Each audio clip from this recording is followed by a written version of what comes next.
Olá pessoal, boa noite a todos. Vamos a mais uma super aula. Hoje, matemática na preparação do concurso da Consulpan. Tá? Hoje eu separei umas questões bem interessantes para que a gente venha trabalhar. São todas questões da própria banca. Eu já vou jogar o material, está disponível na tela, inclusive. Qualquer dúvida, vocês colocam no nosso chat para a gente poder estar debatendo e interagindo, tá? Pronto, o material disponível, tudo na tela, vamos nós. Perfeito. Deixa eu só deixar nossa tela aqui disponível, apenas a tela, para que eu possa ter uma melhor visualização. Então, está na tela, está disponível matemática como Supan comigo, professor Eli Domingo. Satisfação e prazer enorme estar com vocês aqui fazendo parte desta preparação. A primeira questão está na tela, tá? Ó, você está vendo aí questão 11, é porque são questões retiradas de cadernos de provas, tá? Então, essa questão foi retirada diretamente do caderno da prova que foi aplicada pela banca como Supan. Tudo bem, vamos nós, sem problemas.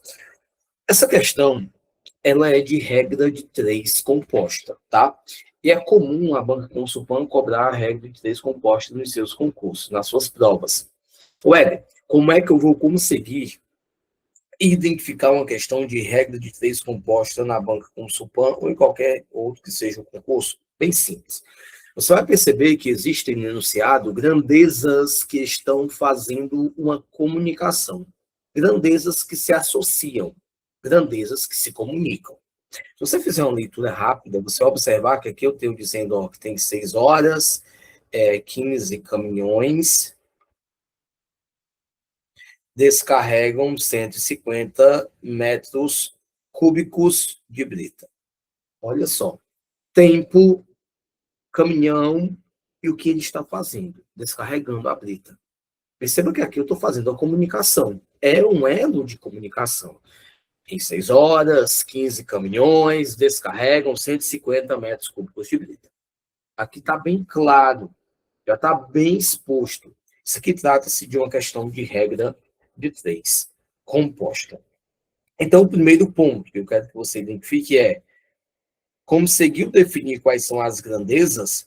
Coloca essas grandezas num papel, coloca na resolução. Então, eu tenho horas, ou pode colocar tempo, eu tenho caminhões e eu tenho a brita que está sendo descarregada. Perfeito? Agora, eu venho em cada uma das grandezas, eu complemento com os valores. 6 horas. Vou ajeitar aqui onde está ficando aqui a minha mesinha, para não ficar um pouco desse.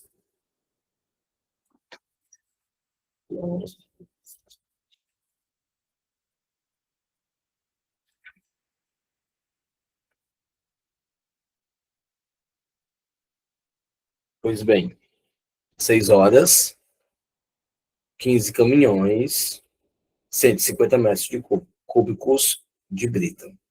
A questão é, qual a quantidade de caminhões, ou seja, qual a quantidade de caminhões, qual é esse valor que são necessários para descarregar 240 metros cúbicos de brita em 4 horas. Pronto, fechou. Amarrou bem direitinho. Na regra de 3 simples, eu só tenho 2 grandezas que se comunicam para que eu venha encontrar o resultado. Na regra de 3 simples, só 2 grandezas. Na composta, tem mais de 2. Então, entra uma terceira, entra uma quarta, entra uma quinta grandeza. Beleza? Em regra, apenas 3. Mas pode ser mais de 3. Então, Hélio, como é que eu vou conseguir definir tudo isso aqui? Tem várias maneiras e métodos de resolução. Eu vou te entregar hoje e fazer com que você comece a aplicar aquilo que eu julgo ser o mais simples e o mais básico. E no concurso público isso vai contar muito, porque ganhar tempo na resolução, isso vale ouro, tá? Então, observa. Desde o princípio, eu estou te dando a ideia que existem grandezas que se comunicam em um trabalho conjunto. Beleza. Só que aqui, dentre todas elas, uma das grandezas, ela gera, ela transmite, ela faz a expectativa do resultado a ser alcançado. Não entendi. Vamos nós, bem básico. Básico do básico. 4 pedreiros trabalham durante 10 dias, 8 horas por dia, gastando 10 milheiros de tijolo para construir uma casa.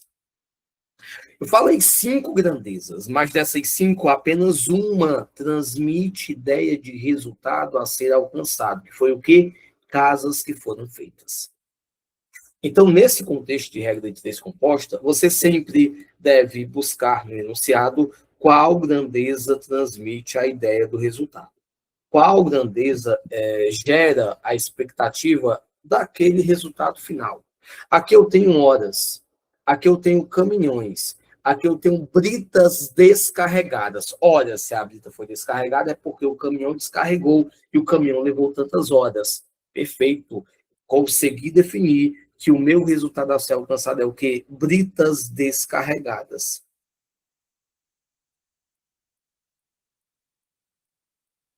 Caminhões trabalham por horas para descarregar britas.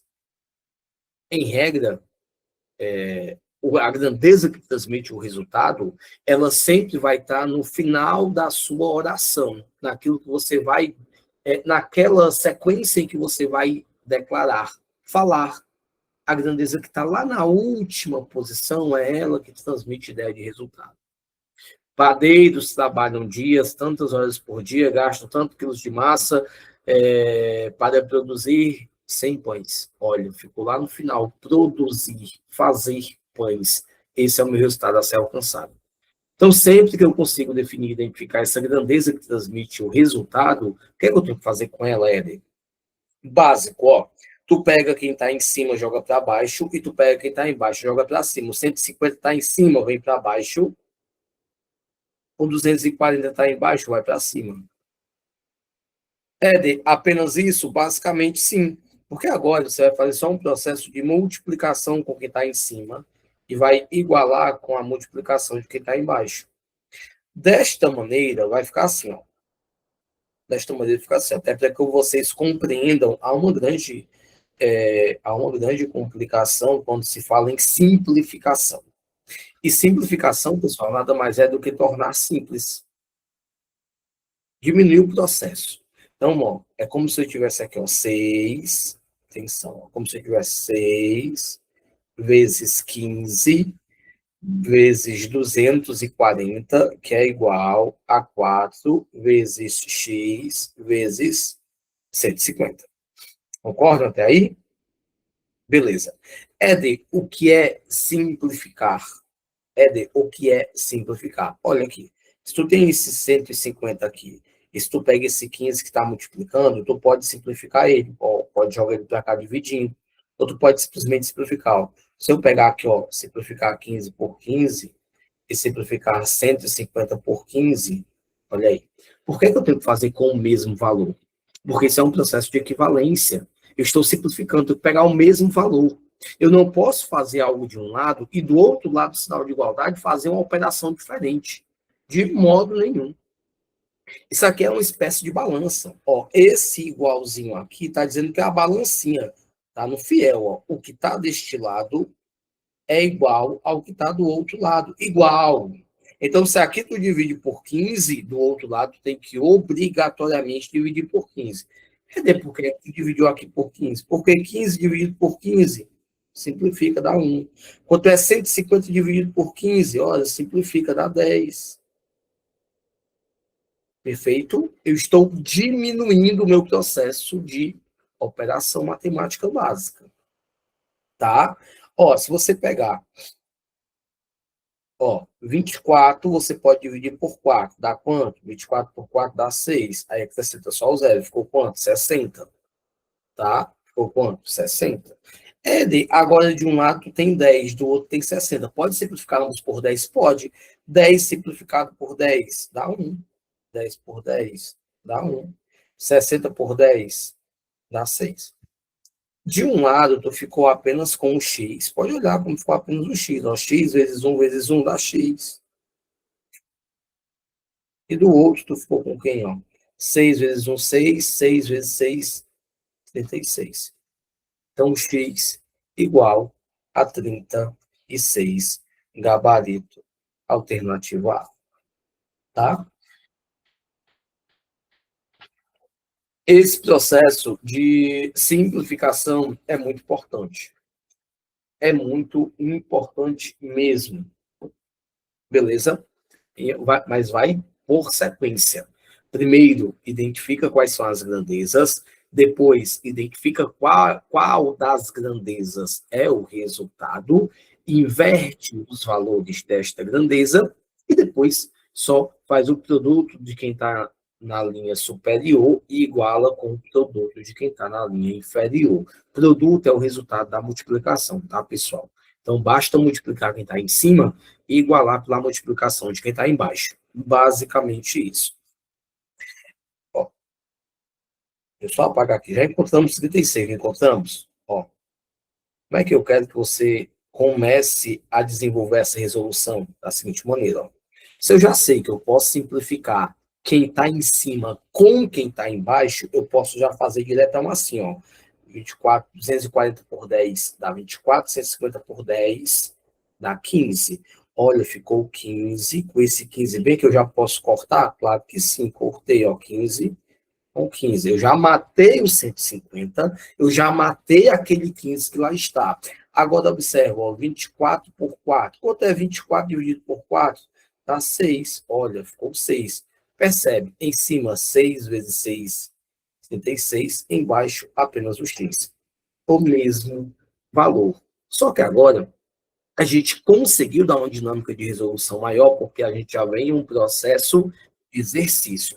É por isso que é importante exercitar a matemática. Não dá para evoluir na matemática sem praticar exercício.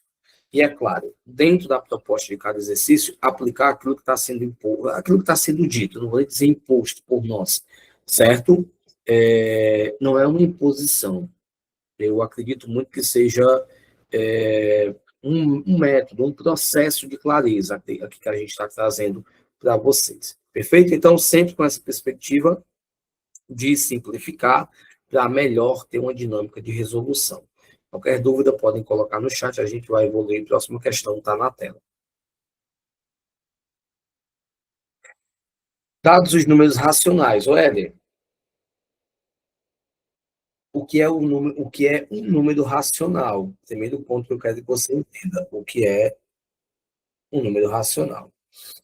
Racional, há três possibilidades de você encontrar um número racional. Ele pode ser demonstrado como número inteiro. Ele pode ser demonstrado como número decimal finito. Ou ele pode ser demonstrado como número decimal infinito. Só que nessa condição de infinito, desde que seja uma dízima periódica. OBS. Desde que seja uma dízima periódica. Tá? A gente ainda vai ver isso em alguns outros momentos, tá? Mas número inteiro é aquele número que é inteiro, não tem parte decimal, tá? Não tem parte decimal, não tem vírgula, basicamente falando. Decimal finito é aquele número que tem vírgula, mas ele tem fim, né? E o decimal infinito é aquele que deriva de uma dízima periódica. Deixa eu colocar para vocês exemplos básicos aqui. 3 é um número inteiro. 0,3 é um número decimal finito. Decimal infinito, 0,333. Tá? Aí, infinito, ó. Perfeito? Esse 0,333, isso aqui é uma dízima periódica, ou seja, existe na parte decimal um período de repetição. E essa existência, a gente pode constatar ou pode validar através da fração geratriz. Mas o que é que eu quero que você consiga também compreender de forma bem clara? Que número racional, basicamente, é aquele número que eu consigo transcrevê-lo em forma de fração. Racional, eu consigo transcrevê-lo, apresentá-lo de maneira fracionária. Quer dizer, 3, tu pode representar de forma fracionária? Claro que sim. Claro que sim. Quanto é 6 dividido por 2? 3. Quanto é 12 dividido por 4? 3. Então, através de uma fração, eu consigo demonstrar um número inteiro. Decimal finito.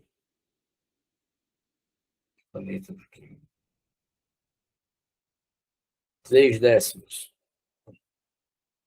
Tem lá o decimal, 0,3, mas eu posso representar em forma de fração, 3 décimos, tá? E decimal infinito, infinito dízima periódica, tá? 3 sobre 9. Que se eu for fazer a simplificação por 3, 3 por 3 dá 1, 9 por 3 dá 3. Você pegar agora a sua calculadora e você fizer uma divisão básica do que eu acabei de colocar na tela, ou seja, 1 dividido por 3, você vai ver que o resultado é 0,33333 infinitamente. A matemática ela é muito justa, porque ela consegue te dar a possibilidade de você validar um resultado através de uma outra ótica, tá? Aqui nós temos um número decimal finito, ou seja, 0,3, que eu fiz uma conversão dele para 3 décimos, tá? Talvez já identifiquei muitos alunos que têm dificuldade em fazer essa conversão. 0,3 para 3 décimos. Deixa eu jogar só aqui para que vocês consigam estar fazendo isso de maneira bem tranquila. Ó, 0,3. Como é que eu vou converter isso para fração? Observa. Se é fração, é claro que eu vou ficar com o número em cima e o outro embaixo desse tracinho, correto? Então, é 0,3. Tu apaga a vírgula por um momento e olha para o número que tu formou, perfeito? Olha para o número. Qual número você conseguiu formar apagando a vírgula? A ED foi o 3. Perfeito, coloca ele em cima. Ele já é o que ocupa a casa de cima. Numerador. Agora vamos observar quem é que ocupa a parte de baixo. Ó, volta a vírgula. Aí eu já começo aqui a parte de baixo com 1, tá? Porque, em regra, os denominadores, eles serão potências de 10. Perfeito? Então, vamos aqui. Ué, beleza, comecei com 1. E agora, conta quantos algarismos tem na parte decimal. Algarismo é cada um desses númerozinhos. Só você só tem 3. Depois da vírgula só tem 1. Então, se depois da vírgula só tem 1, eu coloco um 0. Então, 0,3 é a mesma coisa de 3 décimos, tá? Mesma coisa. Vamos nós avançando. Ó, alguma dúvida sobre esse assunto especificamente? Ou não? 1 minuto para vocês explanarem alguma dúvida, tá?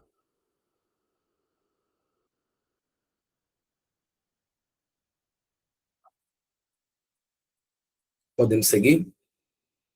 Deem só o likezinho se a gente puder seguir. Até para que eu tenha um retorno que vocês estão conseguindo acompanhar a transmissão sem problemas.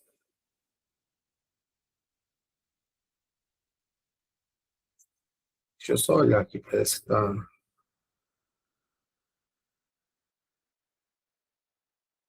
Pronto, vocês conseguem dar um retorno com like.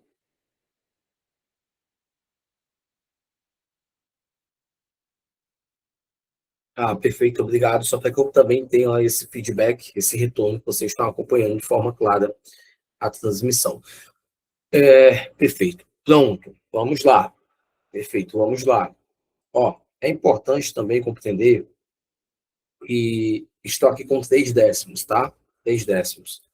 Mas no número decimal, a gente pode encontrar e perceber variações que não alteram o valor. Não alteram em nada. Éder, como assim? Básico. Se fosse 0,30, Ah, Éder, tu alterou o valor. Aí ficaria quanto? Ficaria 30 sobre 100, porque aqui tem 1, 2, né? Eu alterei, mas não mudou em nada, vai dar o mesmo resultado. Sabe por quê? Quando a gente volta para o processo de simplificação, a gente simplifica por 10 e por 10 fica 3 décimos. A mesma coisa, fica 0,3. Perfeito? Muito atento com relação a isso. Ó, voltando à questão. A questão ela dá alguns números racionais que estão sendo demonstrados através de fração, e sempre anota isso que eu vou dizer agora. A fração ela só admite 3 tipos de resultado. Fração só admite 3 tipos de resultado, e os 3 estão na tela. Só admite o resultado sendo um número inteiro, um decimal finito, ou um decimal infinito. Desta forma, se for um decimal infinito, que seja uma dízima periódica, então estaremos diante de uma fração geratriz. Voltando para a questão ele dá uma sequência de números fracionários, racionais, e aí ele pede a divisão do maior pelo menor, ou maior pelo menor, tá bom? Vamos aqui. Esses são os algarismos que nós temos aqui. Deixa eu ver se vocês têm um comentário aqui. Não, beleza.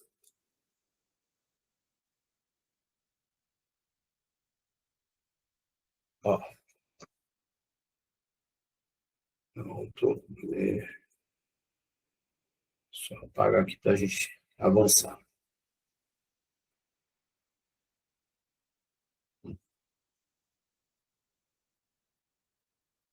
Só apagar para a gente avançar.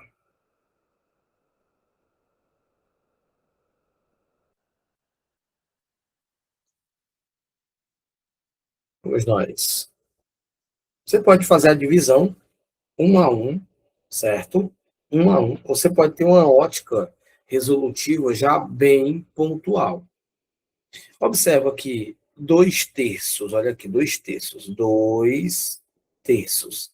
Esse resultado aqui, ele vai ser mais da metade, não vai? Porque a metade de 3 é 1 meio, mas aqui eu tenho 2, então aqui eu já tenho mais da metade. Perfeito? Perfeito? Não, mais da metade. Aqui eu tenho 3 quintos. 3 quintos também é mais da metade, porque a metade de 5, né, 2,5, 3 quintos é mais da metade, tá? Então, ó, e se você olhar para esses outros dois, 4 nonos é menos da metade, porque a metade de 9 é 4,5. Aí aqui eu tenho 4 nonos. E aqui eu tenho 2 quintos. A metade de 5 é 2,5. E aqui eu só tenho 2. Aqui é menos da metade. Então, o que eu quero dizer com isso? Que os maiores estão entre esses dois e os menores estão entre esses dois, tá? Então, vamos definir quem é o maior e quem é o menor. Beleza? Aqui eu estou diante de uma comparação de frações. Há diversas maneiras de você fazer isso. Comparação de frações. Eu vou te dar duas formas, tá? Qual é a primeira? Quando eu falo de comparação, é necessário que eu torne o denominador igual. Torne os denominadores iguais. Perfeito? Então, basta tirar o que aqui o MMC entre eles. 3 e 5, 15. 3 e 5, 15. Tornei os denominadores iguais. Então, 15 por 3 dá 5. 5 vezes 2, 10. 15 por 5 dá 3. 3 vezes 3 dá 9. Olha, que bacana. Identifiquei entre eles qual é o maior. É 10 sobre 15. Tá? Esta é uma forma. Deixa eu te dar outra maneira. Faz só isso, ó. Multiplica quem está embaixo, quem está em cima. Ó. Acontece 2 vezes 5, 10. 10 ocupa este lado. Quanto é 3 vezes 3? 9. 9 ocupa este lado. Então, pronto. Olha, qual é o maior? É 10. Então, essa aqui é a maior. Já consegui definir que a maior é 2 terços. Agora vamos à menor. Beleza? Vamos à menor. 4 nonos.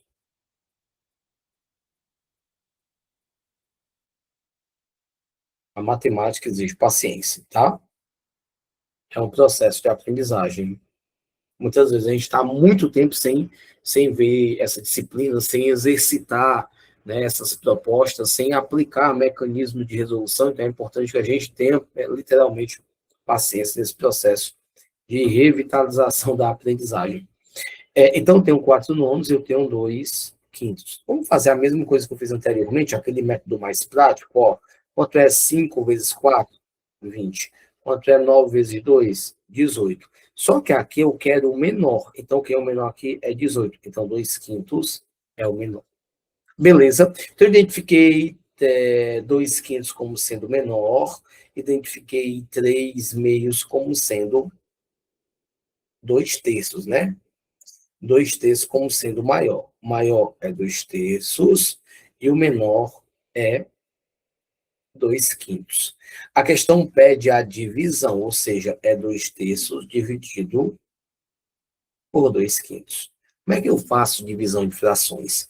Eu repito a primeira e eu multiplico pelo inverso da segunda. O que é o inverso? É só fazer a alteração. Quem está em cima passa para baixo, quem está embaixo passa para cima. E eu, troco a operação, passa a ser multiplicação. Repito a primeira e multiplico pelo inverso da segunda. 2 quintos, qual é o inverso? 5 sobre 2. Tá? Então, ficou como, basicamente, ó. 2 vezes 5, 10. 3 vezes 2, 6. 10 sextos, ou simplificando por 2, fica 5 sobre 3. D. Não tem essa resposta. Pois é, não tem. A banca com supõe, ela costuma, em algumas questões de matemática, ela dá assim, uma deslizada bem significativa e elaborar questões que não tem resposta, não tem resposta dentro das alternativas. Por isso que ela costuma, em alguns concursos, ter questões de matemática anuladas, tá?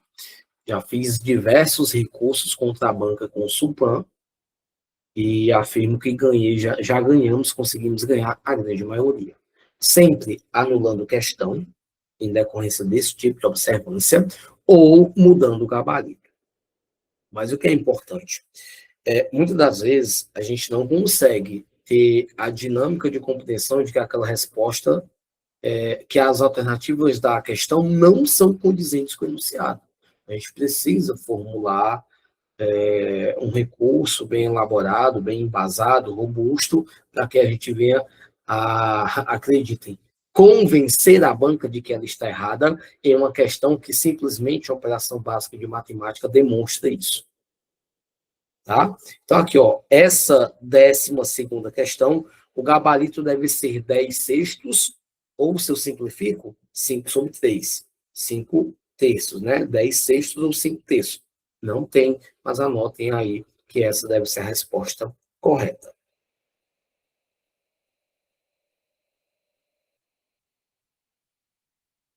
Vamos agora para a nossa 13ª questão, questão que envolve conjuntos, fica atento a conjuntos, questões em que sempre também costumam cair nas propostas da Consulpa. A aula de hoje, 100% com Supan, viu, pessoal? Aula 100% com Supan. Eu tenho um conjunto A. O conjunto A tem os seguintes elementos, A, B e C. Aqui eu tenho um conjunto A, tá? Tenho A, B e C. Aqui eu tenho um conjunto B, D, E e F. E aqui eu tenho um conjunto C, que tem um Czinho. Só que olha um detalhe. Se tu observar, o conjunto C, ele está dentro do conjunto A. Não tá? Tá aqui dentro do conjunto A. Isso aqui, pessoal, chama-se operação de inclusão. Quando eu tenho um conjunto incluso dentro do outro. Atenção, operação de conjunto, relação, né? Nem operação, deixa eu até colocar, relação de inclusão. Então, quando eu digo que a relação, quando eu quero relacionar um conjunto para o outro conjunto, eu uso a definição inclusão. Quando eu quero relacionar elementos para conjuntos, eu digo pertinência. Então, ó, o elemento A, o elemento B e o elemento C, eles aqui têm uma relação de pertinência com o conjunto A. Pertinência, de pertencer. Tudo bem? Então, se eu já consigo definir que o C está dentro do A, eu posso fazer isso aqui, ó. Esse aqui é o conjunto C. Beleza? Vou até colocar uma amarelinha nele aí para poder ficar bacaninha.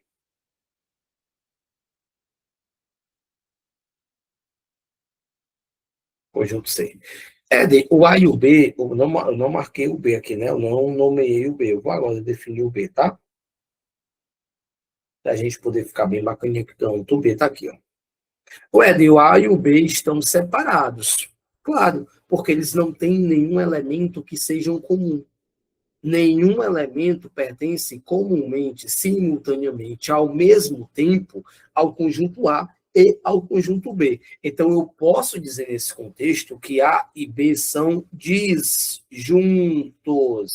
O que são conjuntos disjuntos? Simplesmente conjuntos separados. Perfeito?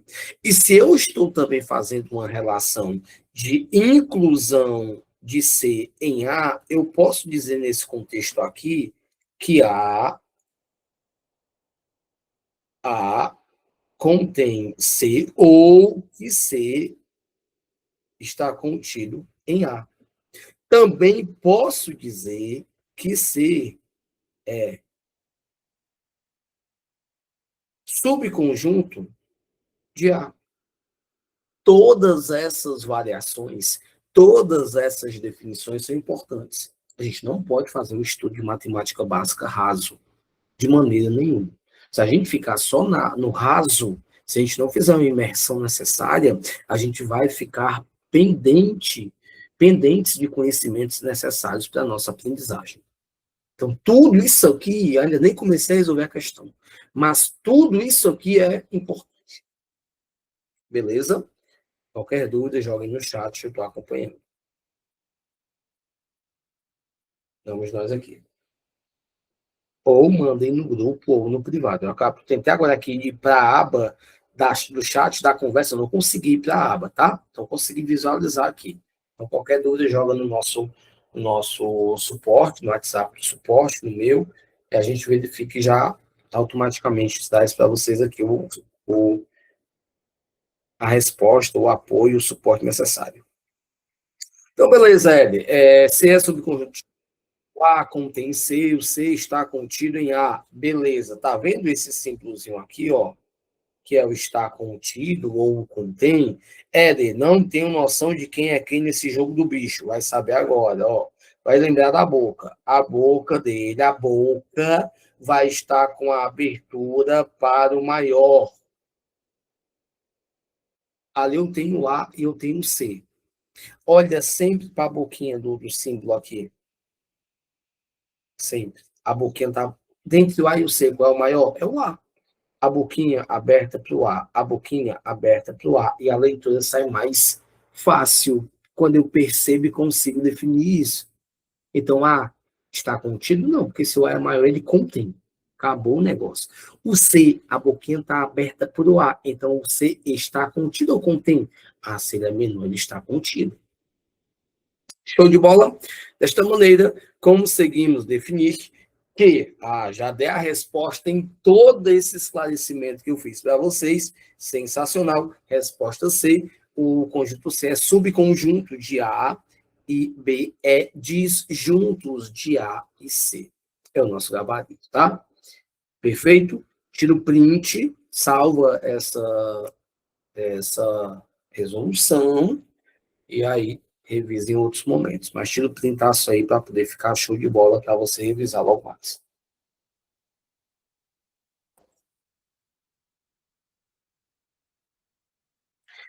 Vamos nós à próxima questão.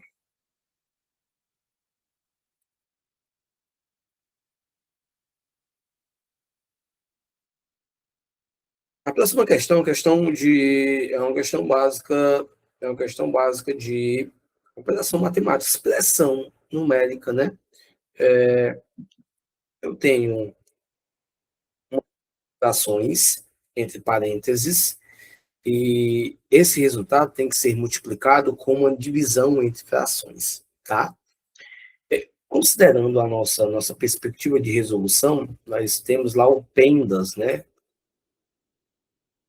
Bem básico, que da esquerda para a direita, ele dá a ordem de resolução das operações matemáticas. Primeiro, parênteses. Primeiro, ó, o P é de parênteses, colchetes ou chaves, né? Vou deixar só os parênteses aqui. O E é de expoente, né? Ó. O M é de multiplicação, o D é de divisão, o expoente, eu vou tirar esse X para não confundir. Expoente, o M é de multiplicação, o D de divisão, o A de soma, o S de subtração. Lembrando que dentre desses dois é quem vier primeiro, e dentre esses dois é quem vier primeiro. Tá? Então, se eu tenho lá 3 mais 8 menos 4 vezes 2 dividido por 3 mais 5, tá? Eu vou da esquerda para a direita olhar qual é a minha ordem de resolução. Não tem parênteses, não tem expoente, mas tem multiplicação e divisão. Então, eu resolvo logo isso aqui.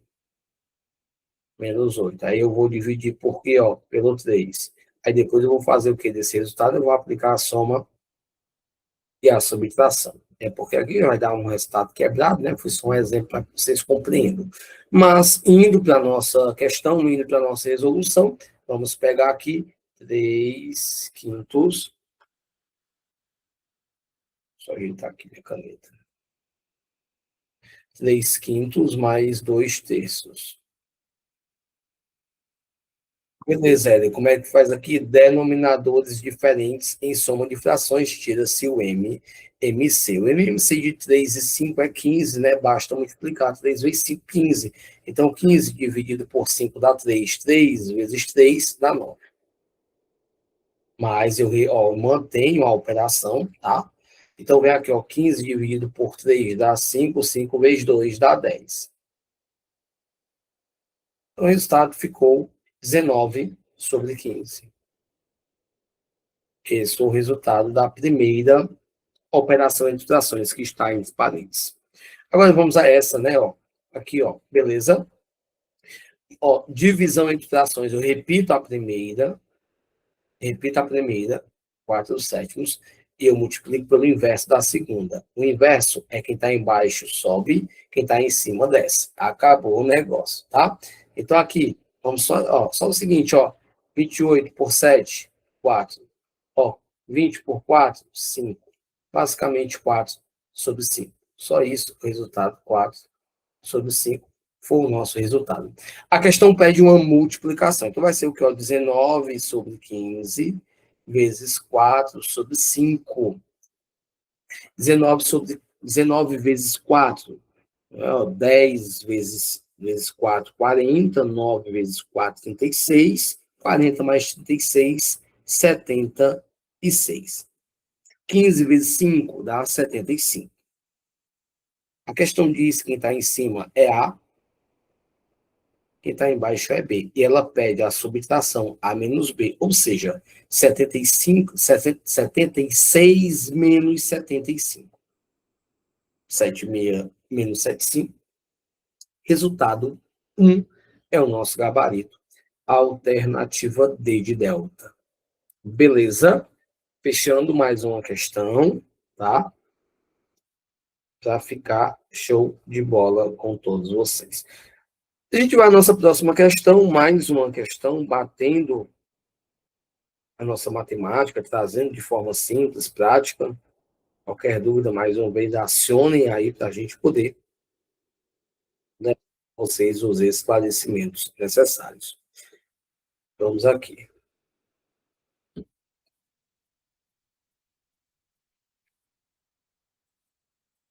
Essa questão é sensacional. Essa questão é sensacional, tá? Porque eu vou até trazer essa questão bem aqui.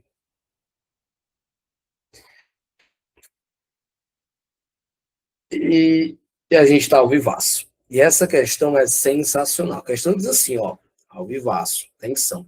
O produto dos números primos maiores que um, que dividem exatamente o número 2025 é igual a quanto? Ou seja, o produto, o resultado da multiplicação dos números primos que são maiores do que um, mas que dividem exatamente o número 2025. Agora pegou, cara. Lá sei quem sabe a quantidade de número que divide exatamente 2025. Meu querido, são números primos, tá? São números primos. Quando eu falo de números primos, é importante entender o quê? Números primos. Ó, só voltar aqui. Ó, deixa eu só voltar aqui, só para a gente estava fazendo aqui, para a gente fazer a publicaçãozinha aqui. Ó,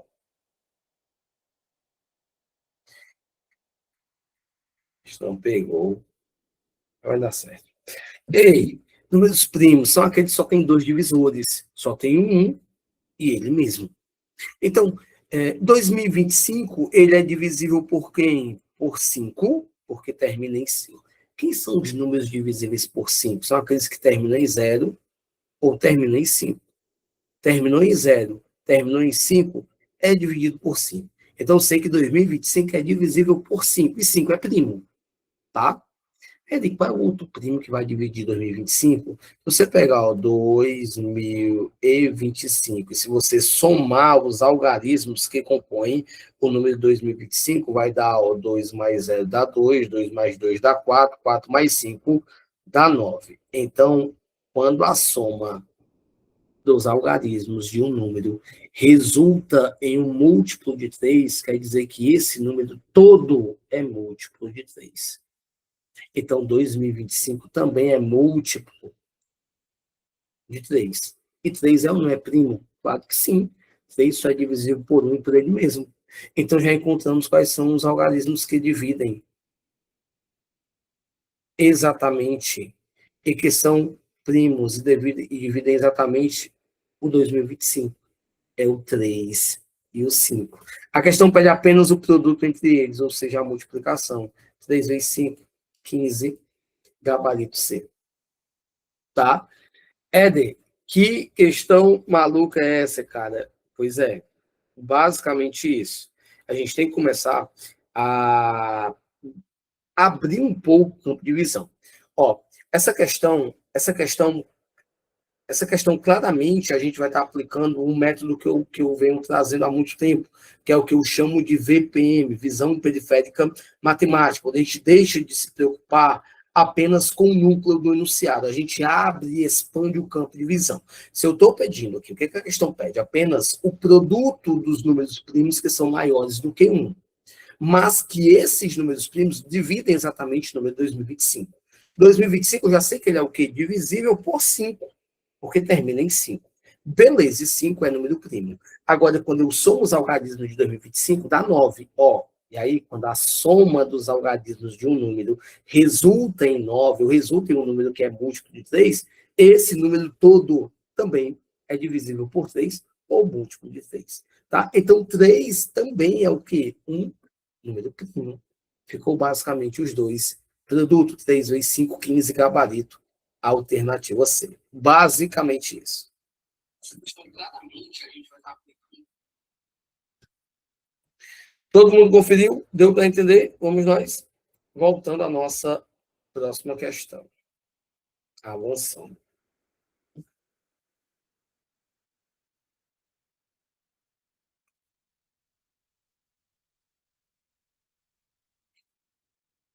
Próxima questão está na área.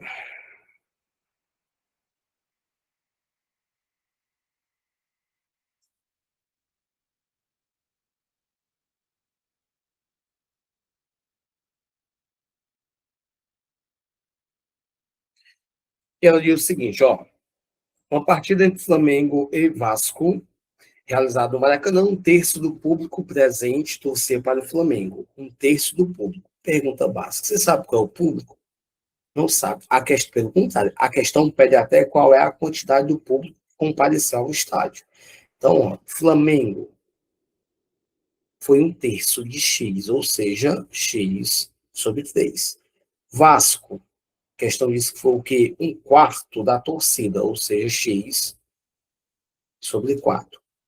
O resto torce para outros times, outros clubes, e o resto é 26.250. Beleza. Como é que eu vou agora identificar o que a questão pede? Porque ela pede qual é o valor total de torcedores. Primeiro, vamos fazer o seguinte, vamos somar isso aqui. Primeiro, vamos somar isso aqui, ó. Porque aí, quando a gente somar isso aqui, a gente tem noção quanto vale 26.250. Quanto vale dentro dessa partida do todo. Você vai entender agora. Então, ó, x sobre 3, ou seja, 1/3 de x, mais 1/4 de x é igual a quanto? Soma entre frações, denominadores diferentes, tem que tirar o MMC. Tira-se de que maneira? Multiplicando basicamente 3 vezes 4, porque aqui são primos entre si.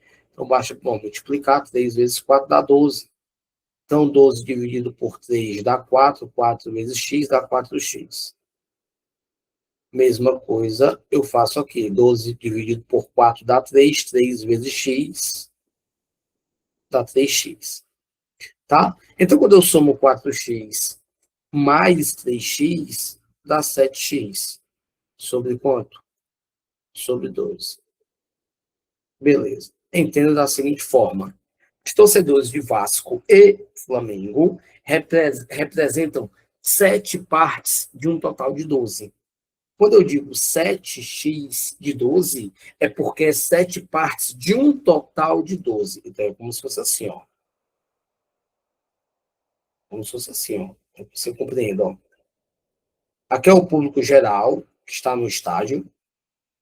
Aqui eu tenho 7 partes, e eu sei que esse total aqui é 12, ó. Isso aqui tudo somado dá 12 partes. Aqui eu tenho 7. E essas 7, ó, é Flamengo mais Vasco. Se eu tenho aqui 7 de 12, esse espaço aqui vale quanto? 5 partes.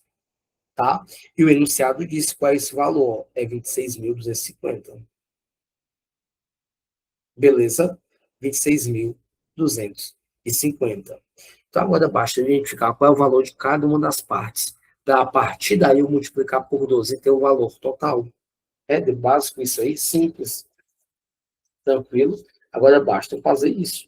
Vamos fazer, multiplicar, né? Vamos dividir 26.000. Deixa eu tirar aqui. Tá? Para ter a ideia de resolução. Deixa eu pegar aqui agora aqui, ó. 26.250 dividido por 5. 5 partes, está aqui, ó. 26.250 corresponde a 5 partes. Quando eu divido por 5, eu vou encontrar o valor de uma parte. Então, uma parte é igual a 5.250. Se são um total de 12 partes, agora basta isso aqui multiplicar por 12 e você encontra o valor total. 63 mil. Gabarito. Alternativa B. Belezinha? Tranquilo? Essa daí dá um pouco mais de trabalho. Dá. Mas assim, sempre que a questão for uma questão relacionada com fração, questão de fração nada mais é do que você pegar um todo e quebrar em partes. Quebrar em pedaços. Aí o meu todo aqui, observa, o meu todo, a questão, ele foi quebrado em 3 pedaços. Um pedaço para o Flamengo, um pedaço para o Vasco e o resto que torce para os outros. Tá? E aqui o único valor que é dado, para que você compreenda, o único valor que é dado, é esse aqui, é o resto aqui, ó, que é 26.250, né? Aqui, ó. O único valor que eu sei é esse resto aqui. Só que apenas com esse resultado eu não consigo dar dinâmica de nada. Sabendo só quanto é que vale esse resto, não consigo dizer nada. Porque eu tenho que saber qual pedaço do todo isso representa. Então, quando eu somo Vasco mais Flamengo, Flamengo mais Vasco, aqui e consigo identificar que essa soma aqui dá um total de 7 partes de 12, agora sim. Agora eu consigo compreender que 26.250 correspondem a 5 partes de um total de 12. Tá? 5 partes de um total de 12. Basicamente, esse raciocínio para que a gente chegue ao nosso total geral, que é 63 mil, tá? Vamos à nossa próxima questão. Essa questão ela tem um nível um pouco mais elevado, porém é importante que a gente também esteja com ela acompanhando, tá? Um pouco mais elevado, mas fiquem atentos, prestem atenção, que a gente consiga dar a dinâmica de compreensão nela. Ó, deixa eu ver se eu consigo aqui, só um momento. Ó,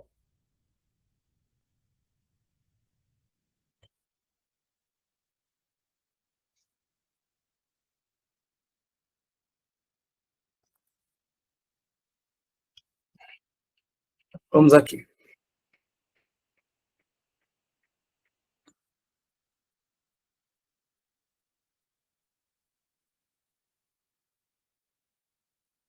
A questão diz o seguinte, observe, diz que uma companhia de água de uma cidade possui 3 grandes reservatórios. Eu vou chamar o reservatório 1, opa, chamar o reservatório 1, o 2 e o 3. E aí tem um detalhe, cada um deles tem um detalhe, observa, eles já estão com certa capacidade. O 1 está com 300 metros cúbicos, o 2 está com 500 e o 3 está com 400, perfeito? O 1 com 300, o 2 com 500 e o 3 com 400. Só que tem um detalhe, meu querido. Eles estão, eles estão sendo completados a uma razão, deixa eu só ajeitar aqui, estão sendo completados a uma razão de 42 metros cúbicos por minuto, esse é o primeiro, 42 por minuto. O segundo está sendo a 32 metros cúbicos por minuto. E o terceiro, 37 metros cúbicos por minuto. Só que tem um detalhe. Os três começaram a ser completados igualmente. E após um determinado tempo, X minutos, eles estão com a quantidade de água. Então, X satisfaz a condição a seguir. Qual é o valor de X? Vamos nós? Tem da seguinte forma, eu queria, essa questão é muito interessante, ó. Observa. Primeiro eu tenho 300.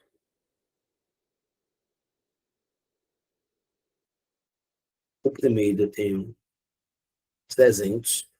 Mais, aqui é o que eu já tenho de litros, tá? Mais 42 por minuto. Eu não sei quantos minutos foram. 42x. O segundo eu tenho o quê? 500, que é o que eu já tenho lá. Mais 32 por minuto. 32 metros cúbicos por minuto, que eu não sei qual é o valor. Mas eu não preciso mais nem pegar nisso aqui, ó. Porque foi a questão disse, passado um determinado tempo, X tempo, esse valor que está aqui é igual a esse que está aqui. Então, vamos só igualar. Somente isso, ó. 300 mais 42x é igual a 500 mais 32x. Beleza? Tranquilinho. 32 vou passar para o outro lado, vai ficar 42 menos 32, vai dar 10x, é igual. 500 permanece, 300 passa negativo, 500 menos 300, 200. X é igual 200 dividido por 100, simplificar aqui, x igual a 20. 20, valor de x. Gabarito, ó, x é maior que 18 e menor do que 22, ou seja, x é igual a 20, gabarito, alternativa C.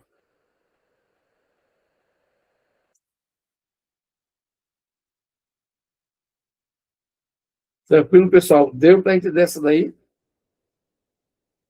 Deu show essa questão? Comentem aí, por favor.